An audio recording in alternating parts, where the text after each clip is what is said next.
Eh bien, écoutez, bonjour à tous, bonjour Jost, bonjour Pierre. Bienvenue dans notre premier numéro du rendez-vous des stackers. Donc, c'est un rendez-vous mensuel qu'on propose du coup à nos clients stackers. Ce podcast se veut interactif. Donc, il y aura deux parties. Donc, une première partie où on aura la chance d'interviewer notre invité exceptionnel aujourd'hui, Pierre Schweitzer, n'est-ce pas, qu'on a découvert lors de Surfing Bitcoin cette année. Et notre objectif, c'est de proposer un contenu qui se rapproche de près ou de loin à Bitcoin. Donc, ça peut être sur l'actualité, sur l'économie, la finance, la technologie. Et aujourd'hui, du coup, nous avons choisi comme premier thème celui qui fait presque un peu polémique actuellement sur du coup l'avènement du nouveau président argentin Javier Milei. Donc ce rendez-vous des stackers, encore une fois, est réservé à nos stackers. Donc comment on peut devenir stacker? On peut devenir stacker de deux façons. Donc soit en étant client premium. Donc je rappelle brièvement ce qu'est un client premium chez Stackinsat. C'est tout simplement quelqu'un qui va prendre un abonnement premium 100 ou premium 500 qui va lui permettre d'avoir ces transactions illimitées jusqu'à un certain niveau de volume donné. Donc 10 000 euros pour un premium 100 et 100 000 euros pour un premium 500. Et il aura donc tout un tas d'autres avantages, notamment les frais de livraison gratuits, etc. Et la deuxième façon de devenir stacker, c'est évidemment de souscrire à notre levée de fonds actuelle, une levée de fonds communautaire, donc un crowdfunding qui est disponible jusqu'au 15 janvier. Donc voilà, on est très très heureux d'organiser aujourd'hui ce premier rendez-vous des stackers avec vous. Et écoutez, sans plus tarder, je propose à Pierre, notre invité exceptionnel, encore une fois qu'on a découvert à Surfing Bitcoin avec un merveilleux débat avec Alexandre Stachenko au sujet de Bitcoin et écologie. Donc je vous invite d'ailleurs tous à aller revoir ce merveilleux débat, ce qui n'est pas du tout l'objet de notre discussion de ce jour, encore une fois, qui est sur le décryptage de l'actualité, le décryptage des programmes économiques de Javier Milei. Donc voilà, Pierre, est-ce que tu peux peut-être rapidement te présenter, présenter ton parcours, présenter aussi pourquoi est-ce que tu es légitime pour parler de ce sujet-là, et ensuite on va enchaîner sur nos questions. Bonjour Jonathan, bonjour Justin, et bonjour à tous les stackers que j'ai pas le plaisir de connaître. Mon parcours, en deux mots, alors moi j'ai fait des études d'économie, ce qui n'était pas totalement surprenant parce que mon père était prof d'économie lui-même à l'université et était une forte personnalité qui ne cachait pas son amour du libéralisme. Donc voilà, on va dire que j'ai baigné là-dedans très tôt. Mais bon, conscient que ça reste une pensée minoritaire. Pour ce qui est de mes études, j'ai donc étudié l'économie. Et en parallèle de ça, j'ai quand même étudié aussi le journalisme et la communication.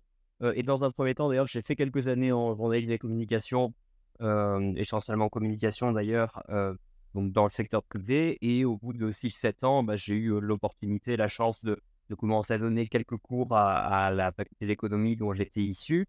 Et ça a débouché ensuite sur un poste de maître de conférence associé que j'ai occupé pendant 6 ans. Donc total, j'ai enseigné une dizaine d'années à l'université. J'ai encore quelques enseignements ici ou là, mais là, essentiellement, je me retourne de nouveau vers la recherche.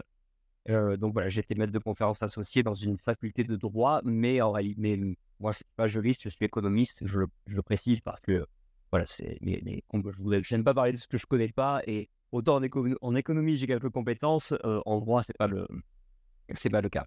Donc voilà pour mon parcours. Et actuellement, alors désormais mon emploi principal, c'est de travailler pour un journal qui s'appelle Contrepoint, Contrepoint avec un S.org, et qui est un journal un journal qui veut apporter un éclairage libéral sur l'actualité, tout en faisant du travail sérieux. C'est-à-dire qu'on publie des tribunes, des enquêtes qui sont justement très de l'actualité, à l'aune des apports des penseurs libéraux, que ce soit en termes de théorie, par exemple théorie économique, mais aussi en termes de valeurs, de théorie politique, comme tout ce qui est état de droit, démocratie, liberté de presse, enfin bon, tout ce genre de choses.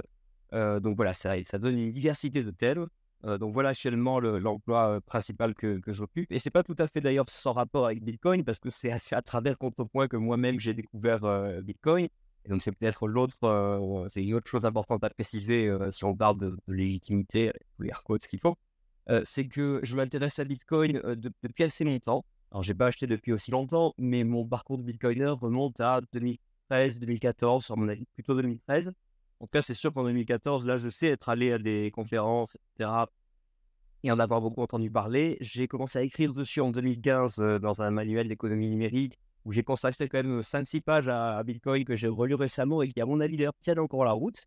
Bon, je ne prenais pas trop de risques non plus en les écrivant, mais déjà pour l'époque, enfin, j'essayais de mettre les textes disponibles en ligne. Voilà, pour l'époque, c'était déjà assez audacieux d'écrire ce que j'avais écrit. Et voilà, pendant toutes ces années, je me suis beaucoup renseigné sur la question de Bitcoin. Et les cryptos en général, mais moi je suis très très axé Bitcoin, donc là encore je pense que ça colle avec Stakinsat et notre audience aujourd'hui. Et c'est simplement parce que pour l'instant, moi dans les cryptos, j'ai pas vu encore d'usage qui m'enchante complètement en dehors de la monnaie. Je comprends tout à fait, je pense que la monnaie et la finance en général, un usage qui me semble vraiment concrètement intéressant, applicable, même si c'est un peu expérimental par certains aspects. En revanche, bon, aujourd'hui, on est un peu dans la phase qu'on avait connue depuis les années 2000, fin des années 90 avec Internet, où il suffisait de mettre .com à la fin de quoi que ce soit et ça avait l'air cool. Bon, voilà, là, je pense que le temps fera le tri, mais en tout cas, s'il y a bien une chose à laquelle je crois, c'est la fonction monétaire des cryptos. Et pour ça, j'ai pas encore trouvé de meilleur crypto que Bitcoin, mais je m'étends pas sur la raison, pour des raisons de conciliation. Donc voilà pour une partie de mon parcours. De manière générale, chaque fois que j'ai enseigné et écrit en économie, ça a souvent été sur des questions d'économie numérique. Donc là aussi, c'était assez logique par rapport à Bitcoin. Ce qui fait que je me suis aussi intéressé à des sujets concernant les modèles d'affaires sur Internet, les incitations économiques du réseau Internet, qui est incroyablement complexe et qui pourtant est une sous-couche de Bitcoin. Donc voilà, j'ai vraiment baigné là-dedans. Et un de mes dadas aussi au cours des dernières années, c'était l'économie monétaire. Là encore, c'est pour ça que j'ai continué à m'intéresser à Bitcoin. Quand on aime l'économie monétaire, le libéralisme et toutes les technologies numériques, ça ne vous prend pas très longtemps pour arriver à Bitcoin. Voilà, simplement, j'ai pas tout le temps que je voulais pour creuser ces questions maximum. Et donc, c'est pour ça qu'actuellement, j'entreprends un doctorat en économie sous la direction du professeur Guido Hülsmann de l'Université d'Angers, que certains connaissent peut-être, qui est un économiste du courant de l'économie autrichienne, on en reparlera peut-être. Et avec lui, je vais travailler justement sur Bitcoin. Alors, je ne peux pas encore vous dire le sujet exact, mais ça concerne des dynamiques d'adoption de Bitcoin en tant que monnaie.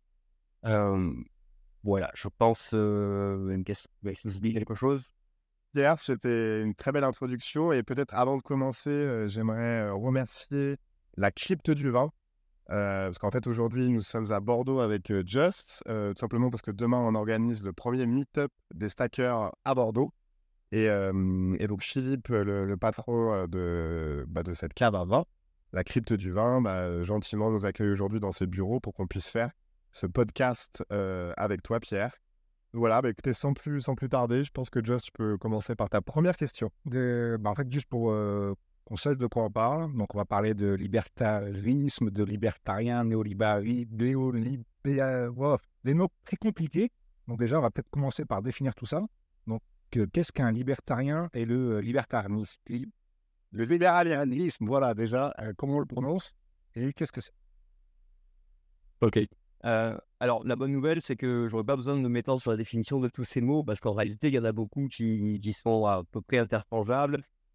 Et souvent, leur utilisation tient plutôt, enfin, ça en dit plus long sur la personne qui utilise le mot que sur ce qu'elle veut réellement décrire.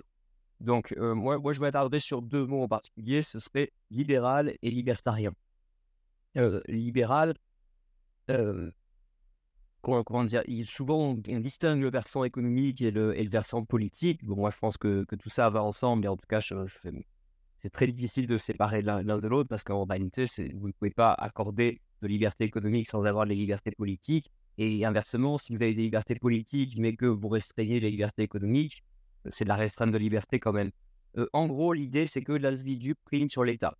C'est que l'individu préexiste à l'État, et que l'État est une institution humaine qu'on a simplement superposée, enfin qu'on a inventée dans les sociétés humaines, parce qu'on a estimé que c'était quelque chose d'utile pour assurer des fonctions basiques dont toute société a besoin, comme par exemple le fait de se défendre, d'assurer quelques services minimaux et de fournir éventuellement quelques services, peut-être d'éducation, peut-être la monnaie, grand sujet de débat et de division chez les libéraux, mais je vais y revenir.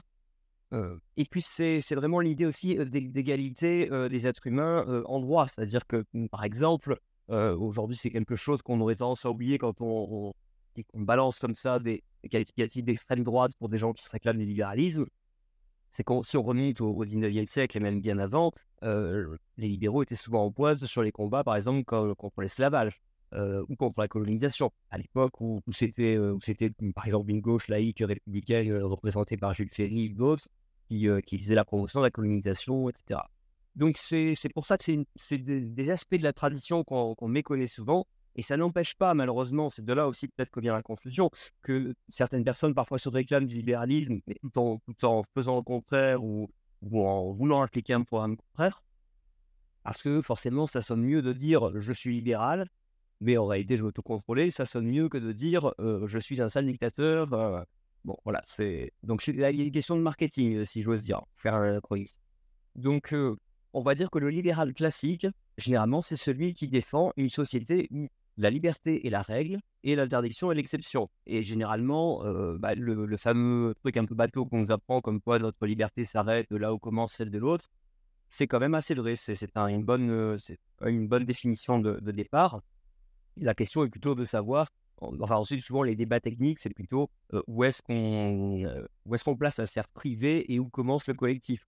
Je vous donne un exemple pour l'usage des drogues. Beaucoup diraient, et c'est le cas de Milei d'ailleurs, que ça fait partie de la sphère privée. Si j'ai envie de me faire du mal et de m'injecter du poison dans le corps, c'est mon problème.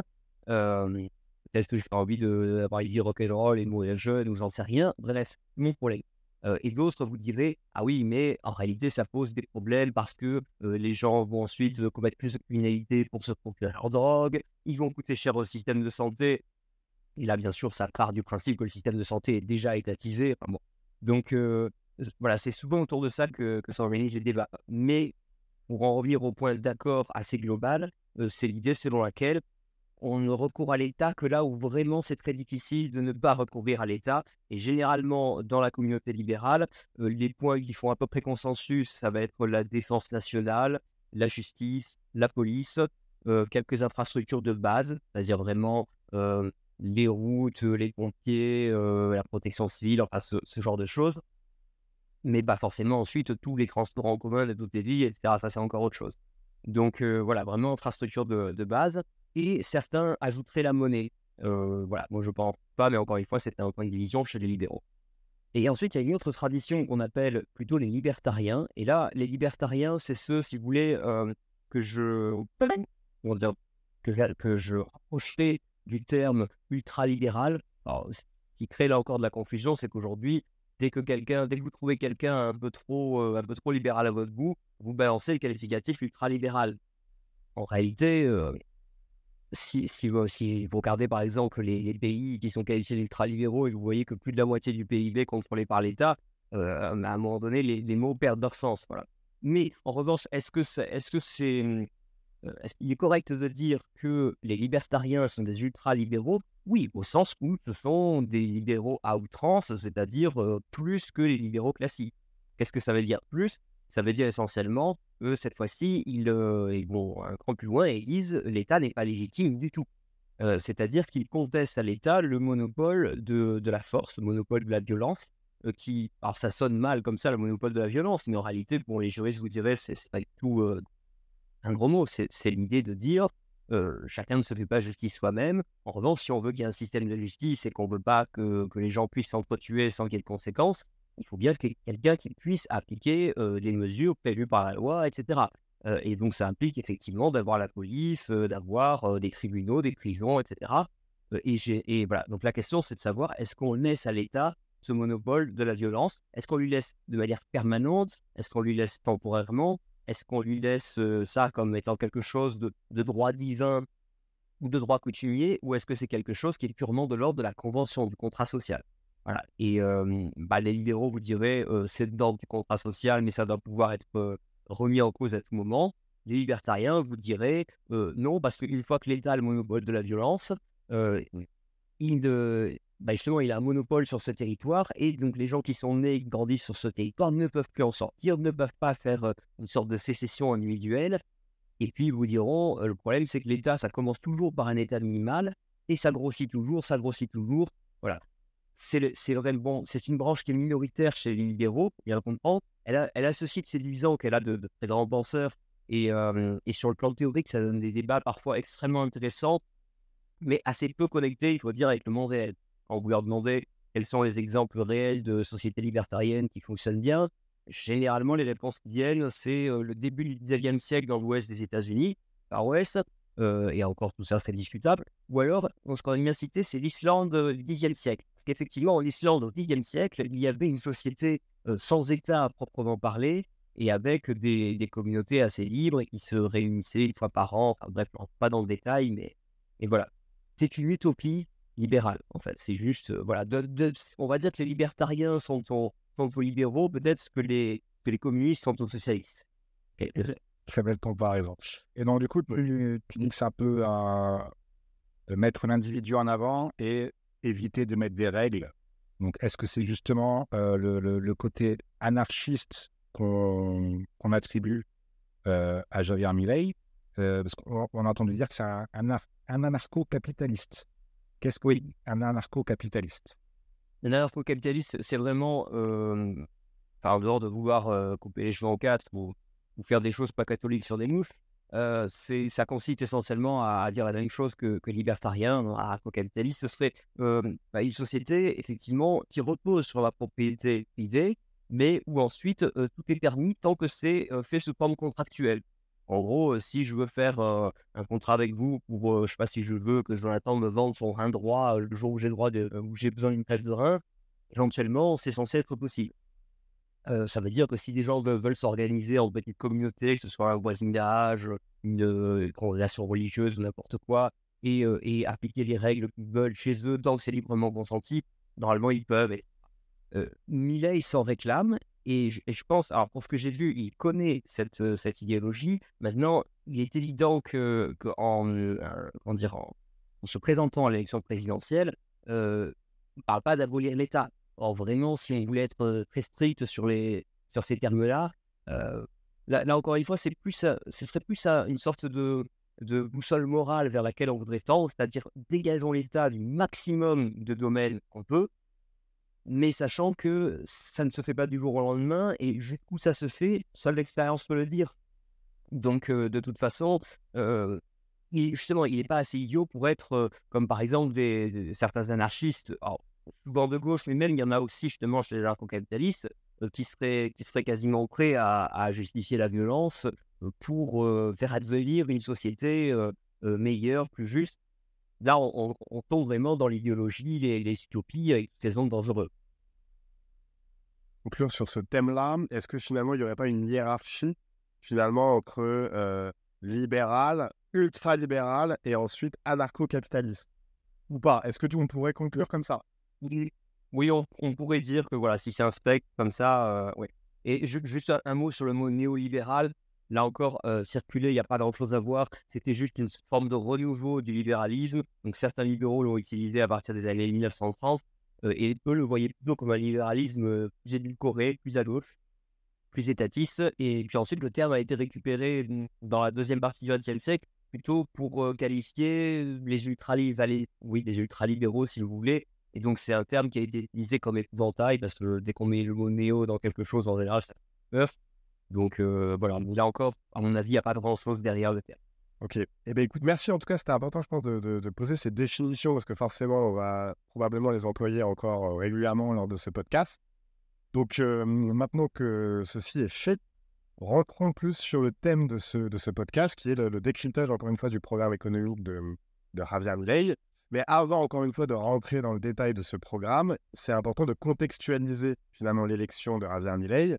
Et est-ce que tu peux nous faire un petit topo, finalement, sur le contexte politico-économique de l'Argentine sur les dernières années, presque en remontant au péronisme, parce qu'on peut peut-être prendre ce point-là comme un point de départ, et après nous faire rapidement un petit peu ce qui s'est passé en Argentine, parce qu'il me semble que c'était l'une des premières puissances économiques mondiales, pour arriver aujourd'hui justement à une économie qui est catastrophique. Donc en fait, qu'est-ce qui s'est passé?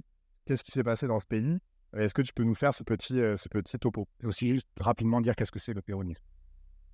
Oui, bien sûr, je vais rappeler ce qu'est le péronisme. Ça, je le rappellerai peut-être au moment voulu. Parce que moi, je vais remonter juste au 19e siècle. C'est-à-dire qu'en gros, l'Argentine, bon, vous savez qu'au départ, c'est une colonie espagnole. C'est ce qui fait qu'il y a un peuplement européen. C'est un peuplement moins mélangé d'ailleurs que dans d'autres pays d'Amérique du Sud. Je pense qu'il y avait moins d'Amérindiens à la base et qu'ils ont moins bien survécu aussi. Donc c'est une population qui est assez largement d'origine européenne. Ce qui veut dire qu'ils importaient avec eux les institutions qui avaient fait aussi le développement économique et politique de l'Occident. Donc ça, c'est important.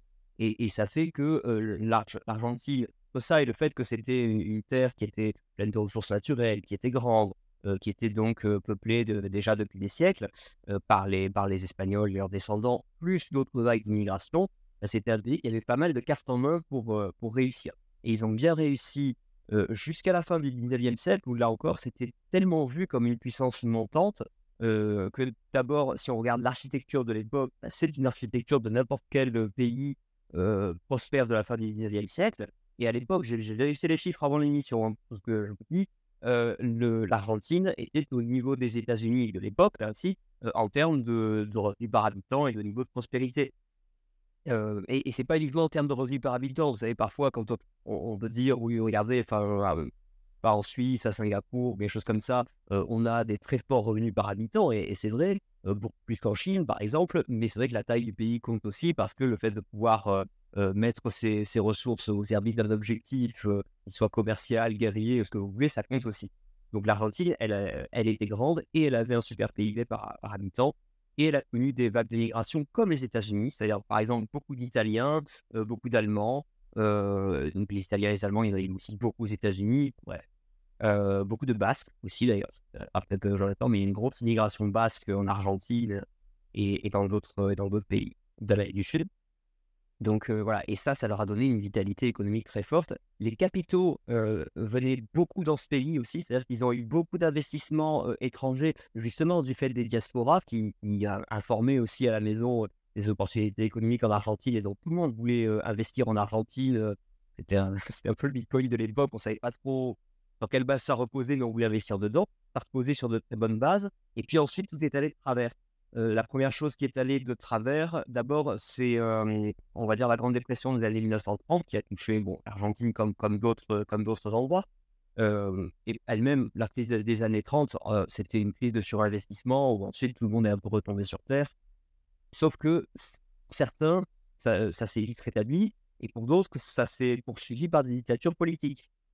C'est-à-dire, on va dire, le contre-coup de ce choc social, de ce choc économique et social, c'est traduit par des dictatures politiques.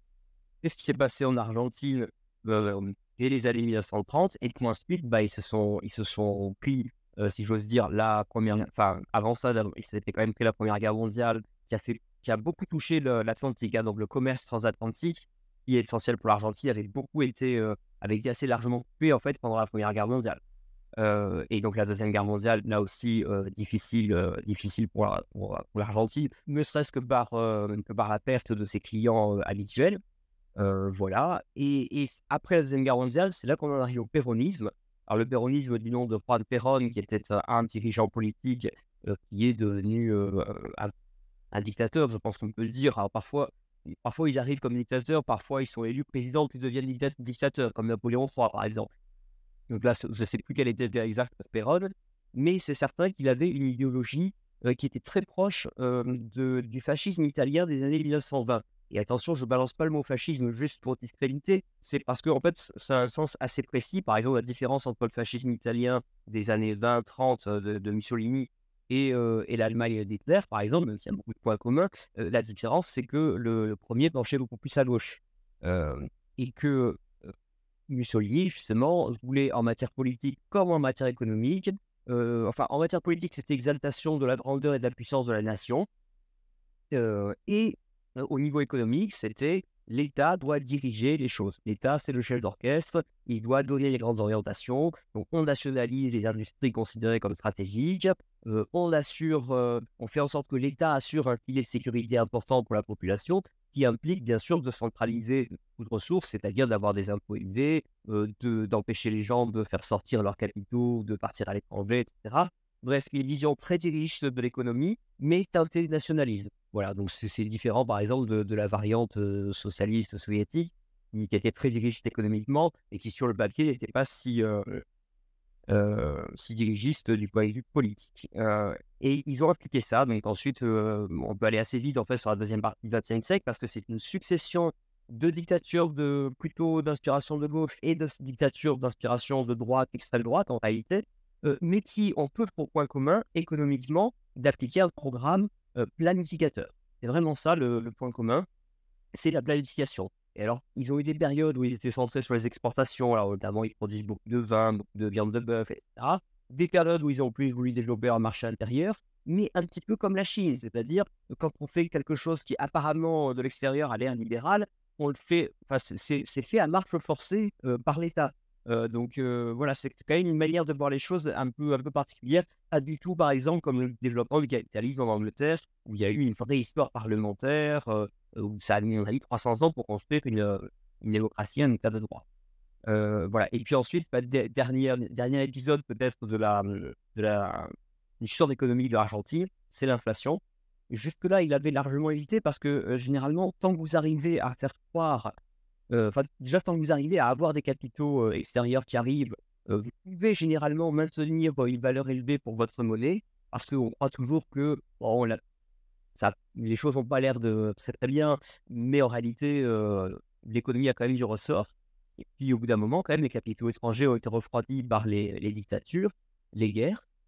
La guerre des Malouines en 82 avec l'Angleterre pour le contrôle des îles Malouines au large de l'Argentine, qui ont été un désastre pour le gouvernement argentin.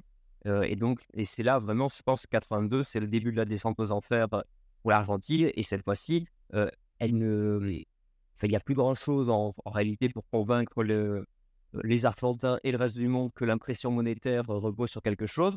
Donc en fait, ils impriment de la monnaie pour monétiser les dettes d'État, sauf qu'il n'y a pas grand-chose derrière. Donc il se passe toujours quand on imprime de la monnaie, c'est-à-dire de l'inflation, de l'hyperinflation. Il y a eu quelques plans de sauvetage du Fonds monétaire international pour aider l'Argentine. C'est comme ça d'ailleurs qu'ils ne sont pas fait faillite de manière plus permanente. C'est que quand même régulièrement il y a des milliards qui leur font prêter par le Fonds monétaire international dans des monnaies étrangères pour pouvoir importer, de pouvoir faire fonctionner les hôpitaux, l'agriculture, etc. Mais voilà, en gros, ils vivent sous perfusion d'argent du FMI et leur monnaie ne vaut pas grand-chose parce qu'ils en impriment beaucoup trop et sans rapport avec la richesse qui est réellement produite. Il n'y a pas rien en Argentine, mais ils ont connu un retour en arrière. Ok. Ah non, bah écoute, merci pour ce décryptage. Mais juste après, avant d'enchaîner sur Milei, est-ce que tu peux quand même refaire un point sur les Kirchner, si je dis pas de bêtises, voilà, exactement, qui ont dirigé quand même l'Argentine sur les dernières années, et dire un petit peu comment est-ce qu'ils ont, selon toi, apporté un coup de grâce finalement à ces dizaines d'années déjà de difficultés, et comment est-ce qu'ils ont finalement amplifié les difficultés de l'Argentine sur les dernières années. J'ai envie de dire ils ont rien fait de très différent des précédentes. Pour ce que j'en sais, là, attention, mes connaissances en politique, en histoire politique sont limitées à ce niveau-là, mais pour ce que j'en sais, ils se réclamaient d'abord ouvertement du péronisme. Il faut bien comprendre qu'il y a une forme de romantisme associé au péronisme. C'est paradoxal parce que ça donnait de très mauvais résultats, mais les gens se souviennent toujours de ce qui marchait ou ce qui avait l'air de marcher ou ce qu'ils espéraient qu'il allait marcher au début. C'est la même raison pour laquelle les gens se disent Staline est un affreux Jojo, mais Lénine, par contre, c'était bien, s'il avait pu vivre plus longtemps, etc. Non, Lénine était par bien des aspects encore pires. Mais ça n'avait pas eu le temps de produire ses effets. Et donc voilà, on se souvient de cette période-là. Et c'est pour ça qu'il y a toujours des nostalgiques, des pires dictateurs. Et vous verrez que c'est même pour ça que vous avez encore quelques adorateurs de guerre en Allemagne, etc. Bref, donc il y a une forme de romantisme. Bon, c'était pas étonnant, se revendiquer du péronisme, c'était vendeur. Et là encore aussi, ils ont vendu un programme de justice sociale. Là aussi, Tout le monde a envie d'être pour la justice sociale, tout le monde a envie que ce soit facile de redistribuer de l'argent via l'État. Sauf que là, encore une fois, ça peut marcher au début quand vous arrivez à avoir un état de grâce, soit parce que les pays d'à côté marchent bien et donc surfer un peu sur la vague du développement économique. À ce titre-là, l'Argentine a beaucoup bénéficié, par exemple, du développement de la mondialisation, de l'échange international à très grande échelle, et qui a fait que même des pays qui n'avaient pas des politiques terribles ont profité des progrès technologiques des autres pays qui désormais pouvaient ensuite leur acheter beaucoup de matières premières pour très cher et leur vendre pour pas cher finalement, enfin pour beaucoup moins cher qu'avant en tout cas, des machines-outils et des biens de haute technologie, des choses comme ça. Donc voilà, c'est ce qui peut permettre à des gens comme Kirchner d'avoir comme ça des périodes où ça va un peu mieux. Mais en réalité, ils ont simplement poussé la logique jusqu'au bout, c'est-à-dire qu'ils ont imprimé plus de monnaie, pris plus de dettes, et voilà. Et tout ça, encore une fois, tout ça peut tenir assez longtemps, tant que vous arrivez à convaincre que la dette sera remboursée un jour. Mais quand, dans le cas de l'Argentine, ils ont fait défaut sur la dette.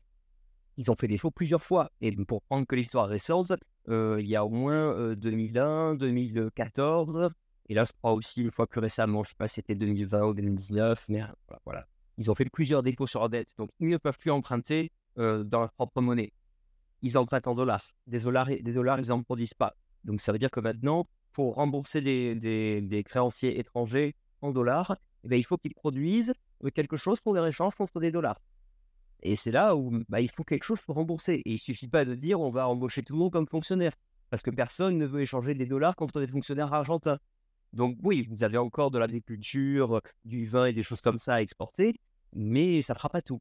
Donc voilà, vous ne pouvez pas durer éternellement pour une raison-là. Après cette période de péronisme et d'impression monétaire à foison, il y a ce Javier Milei qui arrive dans le paysage argentin. Donc est-ce que tu peux un peu nous dire qui il est, c'était quoi un peu son approche économique et pourquoi est-ce qu'il a autant plu à la population pour être élu? Alors, commencer peut-être sur le pourquoi il a beaucoup plu à la population. Il a un style, comme vous l'avez vu, sans doute, un style extrêmement fantasque. Alors, peut-être si vous n'avez vu que les vignettes du journal Libération, je sais pas quoi, effectivement, là, vous avez vu qu'il peut faire peur quand il prend les poses qu'il faut, on lui fait prendre les poses qu'il faut. Quand vous le voyez poser avec ses 5 mastifs, effectivement, là, il fait assez peur. Mais en réalité, c'est un type qui peut être aussi éminemment sympathique sur les plateaux télé et tout comme ça. C'est l'Amérique du Sud aussi, on n'a pas le même style d'homme politique qu'on a en France et a fortiori qu'on aurait, je sais pas, en Scandinavie ou ailleurs.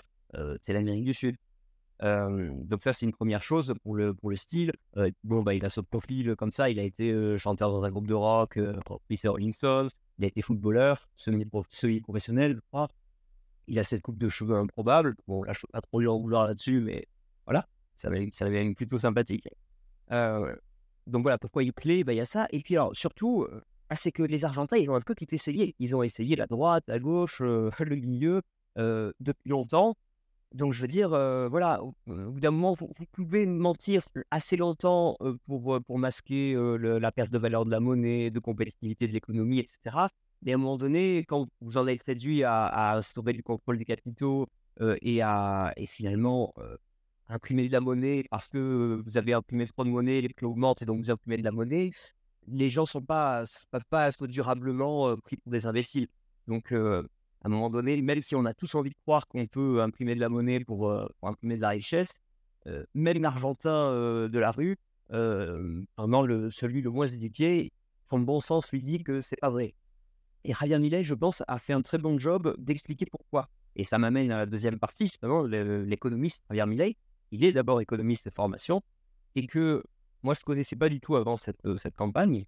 Je pensais que c'était peut-être comme ces gens parfois qui ont lu quelques trucs d'un courant de pensée et qui s'en revendiquent, etc. Non, lui, il en a une maîtrise approfondie réellement. Et là, autant je ne me risquerais pas à dire ça sur d'autres courants de pensée, mais moi-même, le seul courant à la fois de pensée et école de méthodologie économique aussi dans laquelle je me sens suffisamment à l'aise, c'est cette école autrichienne et plus largement libérale. Or, lui, il la connaît en large et en travers. dans une interview de 20 ou 30 minutes, je l'ai vu citer Hayek, Mises, Rothbard, etc. Et pas juste balancer leur nom, citer un article précis, une idée précise, etc. En fait, il est extrêmement bon pédagogue.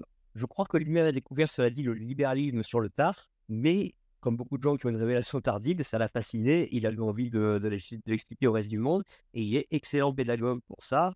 Donc voilà, je pense qu'entre le style, les qualités pédagogiques et le fait que les Argentins auraient élu un chameau s'ils avaient eu qu'un chameau à élire, mais que ce chameau avait des chances de réussir, voilà, je pense que c'est ce qui a dû faire son succès. Donc, quelque part, c'est un peu le dernier recours des Argentins d'essayer le libéralisme. Est-ce qu'il y a eu un président libéral qui a été élu quelque part ailleurs dans le monde, ou est-ce que c'est vraiment une première?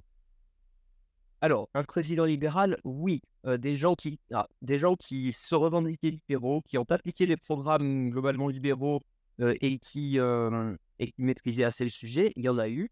C'est intéressant d'ailleurs parce qu'un de ceux qu'il a cité justement comme inspiration, c'est leaders libéraux de pays significatifs, on va dire, c'est Margaret Thatcher. Et c'était très couillu, passez-moi l'expression, de sa part de citer Thatcher en Argentine, parce que justement, si l'Argentine avait envahi les Malouines en 82, c'était parce que Thatcher venait d'être élue, qu'elle avait des difficultés à la maison, que c'était une femme, etc. Ils se sont dit ça va être facile. Ça n'a pas été facile. Et pourtant, on voit, elle est haïe en Argentine encore plus qu'en France, je pense, Thatcher. Mais il n'empêche, c'était une dirigeante qui a pris l'Angleterre à l'époque où l'Angleterre était sous perfusion du FMI, comme l'Argentine. Après une trentaine d'années justement de politique très d'inspiration keynésienne, redistributive, etc. Et en quelques années, quand même, elle a redressé ce pays économiquement et on a refait une grande puissance globale. Et là, là où les controverses sont portées, c'est sur le fait que, forcément, quand vous faites ce type de réforme, et on y viendra, je pense, pour Milei, vous avez toujours des intérêts en place qui ne vont pas se laisser piquer leur beefsteak comme ça. Donc là, effectivement, elle s'est pris les syndicats, elle s'est pris aussi, il y a eu des problèmes avec les indépendantistes irlandais. Là encore, quand vous laissez mourir de faim les listes de la faim, c'est rare qu'on les laisse aller jusqu'au bout. Là, elle est allée jusqu'au bout et les types aussi. Ils sont tous morts. Donc là, voilà, c'est le genre de choses, des épisodes qui ont beaucoup marqué. Mais au niveau des réformes, c'est quand même, il y a eu beaucoup de réformes qui ont des bons résultats. Enfin, je pense que je crois que Jonathan, tu as un background dans la finance. C'est pas pour rien que la City était le centre financier de l'Europe jusqu'à assez récemment. Donc voilà, je pourrais citer Thatcher, dans une certaine mesure, Ronald Reagan, même si quand on regarde la courbe des dépenses publiques, il a quand même augmenté les dépenses publiques. Mais bon, certains diraient que c'était pour défaire l'Union soviétique, etc. Bon, bref. Voilà, il y en a certainement d'autres. Hein, là, à l'instant, il y en a eu pas mal en Europe de l'Est et dont les noms vous diront pas grand-chose, mais des Václav Havel, je crois qu'à l'époque, Donald Tusk, il me semble, en Hollande, avait eu des programmes assez libéraux. Et il y en a eu aussi en Lettonie, en Lituanie, il me semble-t-il. Ouais. Pour t'interrompre, pour que je comprenne bien, c'est quand même l'Argentine. Alors, évidemment, tu as cité Thatcher, mais l'Argentine est un pays majeur et c'est une des premières fois qu'un pays majeur, en tout cas sur les dernières années, arrive à élire un président libéral, en fait. Donc, c'est quelque part quand même quelque chose dans un contexte aujourd'hui économique mondial un peu extraordinaire. Et donc, c'est pour ça que j'aimerais maintenant qu'on arrive sur ces mesures. Parce qu'effectivement, même si beaucoup de gens ont été surpris par son élection, ce qu'on comprend, enfin, en tout cas, ils ont été surpris à l'échelle internationale, mais finalement, quand tu vois à l'échelle nationale, on comprend mieux comment est-ce que finalement les Argentins en sont arrivés là. Et effectivement, j'aimerais qu'on détaille un peu ces principales mesures, parce qu'il y en a beaucoup, et on n'a pas non plus toute la nuit devant nous. Mais j'aimerais revenir sur ces principales mesures, et notamment, je vais en citer 3. C'est évidemment la dollarisation de l'économie argentine, qui est une mesure forte, la suppression de la banque centrale, qui est une mesure aussi très forte, et extrêmement violente même, voilà. Et évidemment la privatisation, ça c'est un peu plus classique, mais la privatisation des entreprises publiques et la suppression des ministères aussi, qui en fait aussi des mesures fortes. Je sais que, encore une fois, les observateurs à l'international ont énormément de critiques par rapport à tout ça. Quel est toi ton regard par rapport à ça? Comment est-ce que tu qualifies finalement ces mesures? Est-ce qu'elles sont bien en phase avec ces idées politiques et économiques? Et finalement, comment est-ce que l'Argentine peut ressortir par le haut grâce à toutes ces mesures? Voilà. Et dernière question, aussi commenté finalement une des premières mesures qu'il a prises, c'est évidemment la dépréciation du peso par rapport au dollar la semaine dernière de 50%. Voilà, bon, ça fait beaucoup de questions. Je ne sais pas si... Ouais. Oui, je vais essayer de répondre dans l'ordre. Si je me perds en cours de route, vous savez, il suffit de me... D'accord. Peut-être, je commence par la dévaluation du peso, c'est intéressant parce que ça, parfois même, je suis étonné en entendant les économistes eux-mêmes en parler. On a l'impression que c'est un risque, que quand on dévalue le peso, oulala, attention, ça va appauvrir la population, donc c'est dangereux, etc. Mais à mon avis, c'est pas la bonne manière de voir les choses. On a appelé d'évaluer le peso, c'est en réalité changer le cours de change légal entre le peso et le dollar, mais qui de toute façon n'était pas un vrai cours. Parce que à ce cours-là, vous n'aviez pas le droit de toute façon de changer des dollars contre des pesos. Donc je veux dire, c'était juste un cours que la Banque centrale appliquait avec certaines personnes bien choisies, en gros les compagnies qui ont besoin d'importer du pétrole ou des trucs sans lesquels on a du mal à faire vivre un pays. Mais c'était pas un vrai taux de change. Le seul vrai taux de change, c'est celui de marché noir. En réalité, quand il y a une différence entre un cours légal et un cours de facto, bah, la différence ne peut durer que quand le truc est encore ne craque pas totalement. Donc, pour éviter que ça craque totalement, soit vous êtes en marché libre et en réalité ça craque tout de suite, soit vous déclarez un cours légal et vous dites voilà, je vous échange des dollars pour telle somme, mais vous n'avez pas le droit d'échanger des dollars. Voilà, ne me remerciez pas surtout.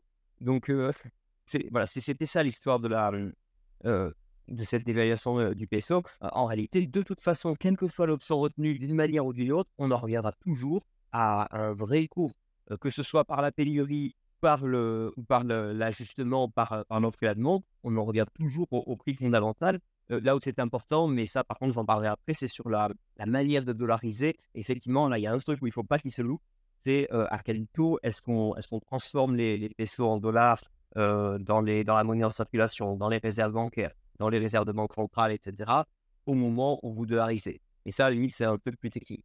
Pour revenir sur le reste du programme de Milei, la partie réforme en termes de dépenses publiques, de suppression de ministères, et choses comme ça c'est assez classique, j'ai envie de dire. Lui, le met dans des proportions qui font de lui, à mon avis, justement, le candidat le plus libéral que j'ai jamais vu partout, en fait, je crois, à peu près.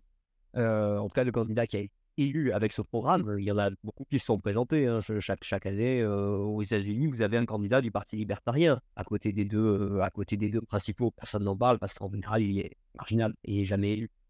Donc, voilà, ce qu'il veut faire, c'est un choc d'austérité, ce qui consiste à dire simplement, on a vécu au-dessus de nos moyens, c'est pour ça qu'on a autant de dettes et qu'on n'a pas pu, qu'on a été obligé de créer autant de monnaie pour faire croire que tout allait bien, c'est qu'on a dépensé trop. Donc, à un moment donné, qu'est-ce qu'on fait quand on a un budget en déséquilibre? Vous pouvez baisser les dépenses ou augmenter les recettes ou un peu les deux.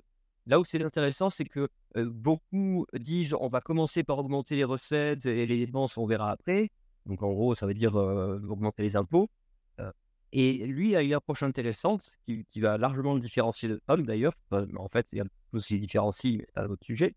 C'est qu'il dit on va faire les efforts d'abord du côté des dépenses. On fait le choc d'austérité côté dépenses. Et après, enfin, excusez-moi, je vous dis n'importe quoi. C'était souvent justement, on disait dans l'histoire de Trump, c'était oui, il a baissé les impôts tout de suite. Voilà, c'est que souvent ils vous disent on baisse les dépenses et comme on va baisser les dépenses, on peut baisser les impôts. Comme ça, on ne détériore pas encore l'équilibre budgétaire. C'est là où Milei fait une chose intéressante, c'est que au niveau des impôts, je ne saurais plus vous dire s'il compte augmenter ou maintenir de manière stable. Ce que je sais, c'est que dans le temps, en revanche, parce que lui, il a 2 rounds de réformes prévues, et dans le second round, il veut largement baisser les impôts, à la fois en nombre, pour simplifier le système. Ce qui est un des grands points des libéraux aussi, c'est de dire l'impôt, oui, mais l'impôt prévisible, normal, égalitaire, etc. Et non pas les niches fiscales, les avantages et les trucs qui font que seuls les riches, ça va en profiter finalement. Voilà, lui, il ne le fera que dans un second temps. Dans un premier temps, il dit, voilà, d'abord, on taille dans le gras et on va faire un choc d'austérité. Et là, ce que je trouve intéressant, c'est qu'aussi, contrairement à beaucoup de politiciens, et c'est peut-être parce qu'il n'est pas un politicien à la base, il n'a pas passé de la pommade aux électeurs en parlant de son programme. Je ne sais pas si vous avez vu son discours d'investiture. Il a dit, voilà, je vais être clair, il n'y a plus d'argent. Il a répété, je répète, plus d'argent. Et il a dit, ça va être difficile. Ça, on va passer quelques mois difficiles, peut-être quelques années. Voilà, mais c'est un choc nécessaire. Alors, les économistes aiment bien prendre l'analogie du drogué qu'on va sevrer tout d'un coup de sa drogue. Il y a un syndrome de manque. Oui, c'est sûr. C'est-à-dire, quand vous êtes alcoolique, ben voilà, vous enlève l'alcool, il y a une phase de retrait qui est difficile, mais qui est inévitable. La chose, c'est surtout de faire attention à ce que la phase de retrait ne soit pas tellement violente que vous finissez par tuer le malade. Oui, il ne faut pas que le remède tue le malade. Et ça, c'est la question donc, du gradualisme des réformes. Et même si Milei est extrême, il aime bien jouer sur le côté provocateur et dire moi je vais tout faire tout de suite, tout détruire, passer à la tronçonneuse et compagnie. Ça, c'est pour amuser la galerie, pour la campagne électorale, pour parler justement à l'Argentin moyen qui est désespéré et qui regarde sa télé et qui a envie un peu qu'on lui change les idées quand il regarde sa télé. Mais en réalité, même dans ses discours publics d'après-élection, je trouve qu'il a un programme pour faire une méthode pour faire les choses qui me semble assez mesurée. Mais maintenant, c'est pas une science exacte. C'est-à-dire que on place le curseur quelque part sur le niveau de violence, on va dire, dans le régime qu'on s'impose, le régime au sens régime amaigrissant, en quelque sorte. Mais après, qui peut dire combien de temps la population pourra tenir en espérant que ça aille mieux? Sachant que est-ce que ça ira mieux? Ça ne dépend pas que de Milei. On est dans des économies fortement mondialisées et ça ne dépend pas que de lui pour plein de raisons différentes, mais il est dépendant de la conjoncture. Il est dépendant aussi, et ça, j'ai vraiment pas envie d'oublier de le dire, donc je le dis maintenant, il n'a pas de majorité au Parlement. Ça veut dire aussi que appliquer ces réformes, c'est difficile. Donc, regardez en France, Macron a été élu et il n'arrive pas à faire grand-chose parce qu'il n'a pas de majorité. Donc là encore, difficile. Donc voilà, mais en tout cas sur le papier, les réformes jusque-là, en fait, que je vous ai citées, c'est assez classique. Je trouve ça plutôt fait assez intelligemment dans la manière de le faire. Et là encore, c'est très libéral. L'idée de fermer les ministères, c'est pas pour dire oui, on va fermer le ministère des femmes parce qu'on n'aime pas les femmes. Au contraire, il a d'excellents passages sur ce point-là. Il dit c'est un manque de respect aux femmes que de croire que ce sont des créatures qui auraient besoin d'un droit différent et d'un traitement différent des autres, etc. Voilà, il le dit sans détour et il dit c'est quand même une des grandes conquêtes du libéralisme politique, de la démocratie libérale, c'est l'égalité en droit. Donc à partir du moment où on a l'égalité en droit, ça ne veut pas dire qu'il subsiste aucun problème, mais ça veut dire que, en tout cas, c'est pas en repayant les bancs en rouge et en faisant des trucs sur l'écriture inclusive ou je sais pas quoi que ça va fondamentalement changer la condition des femmes. Donc ça, c'est l'approche libérale de dire simplement on garde les ministères. Comme on n'a pas beaucoup d'argent à dépenser, justement, on se concentre sur ce qui est essentiel. Donc on va pas laisser tomber la défense nationale, on va pas laisser tomber les trucs les plus essentiels, mais enfin on taille dans le drap. J'aimerais quand même qu'on revienne là sur deux mesures fortes que sont la dollarisation du pays, qui quelque part en fait revient. Alors, je vais faire une petite similitude avec le Salvador qui a justement à l'époque décidé de dollariser son pays et ensuite, quelques années plus tard, adopté Bitcoin comme monnaie légale. Voilà, peut-être que c'est un signe, je ne sais pas. En tout cas, j'aimerais vraiment que tu puisses nous donner ton avis sur cette mesure qui est forte. Donc, pourquoi, selon toi, il a décidé de proposer cette mesure? Et enfin aussi, pourquoi il a décidé de fermer la Banque centrale argentine? Et juste avant que tu répondes, on va juste remettre un peu le contexte de ce qui se passe au Salvador. Parce qu'avec Jonathan, on est parti faire un petit voyage au Salvador. Et donc, on nous a expliqué comment ils sont passés au dollar. C'est qu'il y avait une très forte diaspora américaine et donc un fort marché noir justement de conversion entre le dollar et la monnaie locale, ce qui fait qu'au final, la décision la plus simple était justement de tuer leur monnaie pour accepter le dollar. Donc il y avait une espèce de cause à effet qui fait que de facto, leur monnaie était tellement dévaluée, il y avait tellement d'entrées de devises extérieures qu'ils ont décidé justement de passer au dollar. Donc est-ce que tu vois des similitudes ou c'est plutôt différent? Et quel est ton point de vue là-dessus? Alors oui, ce que tu as dit est très juste. Souvent, quand on regarde les exemples de dollarisation, pourquoi les pays le font? C'est parce que généralement, ils ne s'en sortent pas avec leur propre monnaie. Quand je dis ils ne s'en sortent pas, c'est-à-dire qu'ils n'arrivent pas à avoir une stabilité on peut se permettre d'avoir 10% d'inflation par an, c'est pas rigolo, ça fait un effet de redistribution des gens vers l'État, etc. Et il explique encore très bien, Milei, mais on peut encore vivre avec. Par contre, quand vous avez 100, 200, 1000% d'inflation par an, là, vous ne vivez plus avec. Et là, en réalité, les gens utilisent la monnaie nationale parce qu'on les y oblige, ils doivent payer leurs taxes dans la monnaie nationale, leurs salaires doivent être payés en monnaie nationale, ils sont obligés d'accepter les paiements en cette monnaie, etc. Mais littéralement parlant, dès qu'ils sortent de leur boulot, ils vont dépenser l'argent qu'ils ont gagné ce jour-là. Et donc voilà, tout le monde se débarrasse de cette mauvaise monnaie. Et de manière spontanée, j'ai envie de dire, quelle est la monnaie qu'ils adoptent à ce moment-là? Le dollar a pas mal d'avantages. C'est que c'est une monnaie qui est quand même internationalement reconnue. Il y a toujours des diasporas aux États-Unis. Il y en a seulement en provenance d'à peu près tous les pays. Donc, vous aurez toujours justement comme ça. Et évidemment, c'est particulièrement vrai pour toute l'Amérique centrale et Amérique latine. Donc là encore, dollar américain, ça a du sens. Mais pour d'autres pays, par exemple des petites îles du Pacifique, sont dollarisées en dollars néo-zélandais ou australiens. Ça arrive. Regardez que les pays africains sont un peu euroisés en quelque sorte avec le franc CFA, qui était adossé au franc français et qui est et maintenant qu'il est de fait à l'euro. Donc voilà, c'est normal qu'ils aient recouru au dollar pour ça. Parce que le dollar, c'est la moins mauvaise des monnaies qu'on connaît actuellement, ou presque. On va dire c'est la moins mauvaise des grandes monnaies facilement trouvables qui existent actuellement. Et alors, on a des cas où les pays décident de dollariser avant que leur monnaie ait complètement perdu sa crédibilité et sa valeur. Et puis d'autres cas où effectivement, c'est déjà quasiment entièrement dollarisé et le gouvernement ne fait que légaliser cet état de fait. Là où ça devient un débat assez technique, c'est qu'en fait, il y a différentes manières de dollariser. Et on peut dollariser l'économie en maintenant sa banque centrale ou pas.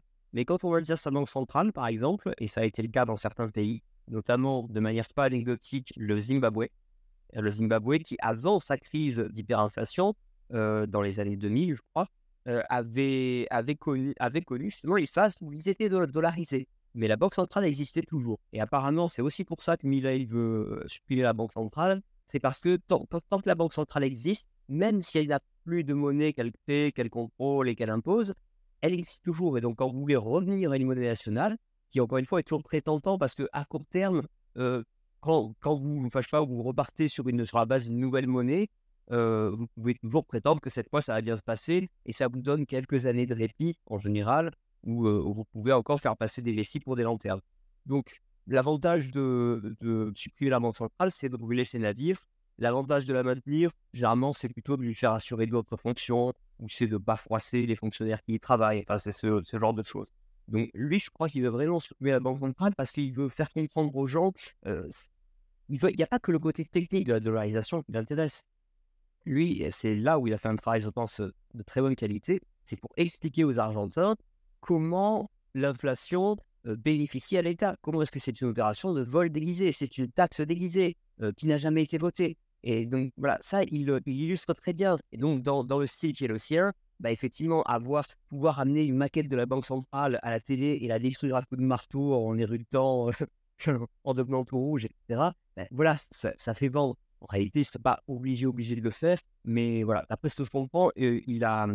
Alors, comme je vous disais, attendez, je reviens simplement pour ne pas me perdre, il y a différentes manières de dollariser. Il y a quand même quelques difficultés qui sont associées à chaque manière de faire, et c'est pour ça peut-être qu'il ne fonce pas non plus tel baissé là-dedans. Apparemment, j'ai appris récemment, justement en préparant cette émission, qu'il y avait un économiste américain américain mais d'origine d'Amérique latine, donc hispanophone, et qui a écrit récemment, mais c'était avant qu'on entende parler de Milei, un livre qui présentait en fait un plan de dollarisation pour l'Argentine. Et il se trouve que Milei apparemment a lu ce livre, l'a cité, et il a peut-être déjà, j'ai pas eu le temps de vérifier, nommé un des co-auteurs du livre à la Banque centrale argentine pour être le dernier président de la Banque centrale. Donc en plus, il sait très bien comment on fait et quels sont les avantages et inconvénients.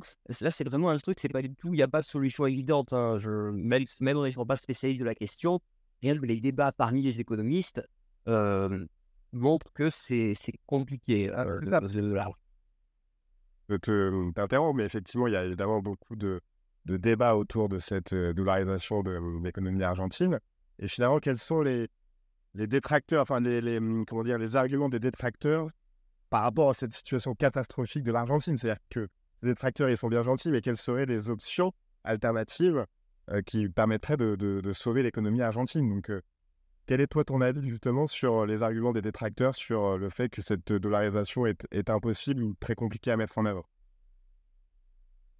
Je pense que, on va dire, il y a une catégorie de détracteurs d'inspiration souverainiste peut-être, qui vont vous dire le problème de se dollariser, c'est que vous inféodez en quelque sorte de manière affichée aux États-Unis.